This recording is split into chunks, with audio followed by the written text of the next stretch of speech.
First and foremost, it is a villain-driven machine. So that's why we're starting with the antagonist. So in the best crafted versions of a thriller, the antagonist is absolutely larger than life. They're masterful. As we were talking about yesterday, really, like in the good ones, they're a sociopath. And just to recap quickly what a good sociopath has in their arsenal, they have zero empathy. They have no regrets, no remorse. They don't care what they've done in the past, and they don't care what they're going to do in the future, right? Now, here's the best part about a sociopath for a thriller. The really smart sociopaths fake fitting into normal society pretty well for a while. They're fantastic about it. They're going to go to college, they can get married, but when push comes to shove, their true colors are going to come out. So as you're crafting an amazing antagonist, you can have them appear completely normal. And that's why they work in domestic thrillers. That's why they work in the quiet sort of courtroom thrillers. The most recent one that I thought was fantastic was the latest Sherlock Holmes. He's a great sociopath. And there's no question that he was just born this way.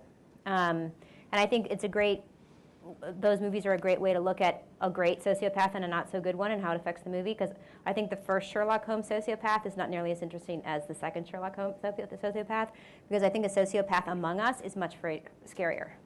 That he's fooling everybody, and the only one that knows he's a sociopath is Sherlock Holmes. Is much scarier than just, everybody thinks I died, and just like, what are we talking about?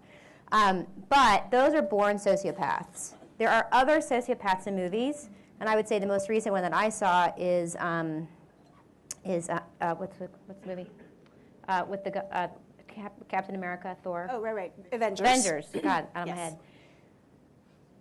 There are made sociopaths from hurt. So in Avengers, he's a sociopath, but there's moments when you can see him doubt, when you can see his humanity rise. It's usually with his brother, where Thor is reaching out to the last human part of himself. But what usually happens is that sociopath humanity will come back and rise, but what happens is then they're made to feel powerless, and the sociopathy comes back, because the sociopathy is born of a feeling of powerlessness and hurt. So if you hurt them or make them feel powerless, they will come back, which is kind of the last scene of The Godfather, too. Right? He's gone into a kind of sociopathy. And he was forged, right? But they're forged from hurt or from pressure, right? So, and they're in a struggle, right, themselves. Yeah, one of the things we often talk about is like, is this antagonist, it's the why this antagonist for this protagonist question. We even take it one step further and we say, is it like looking in a mirror? And what are they seeing when they look in that mirror?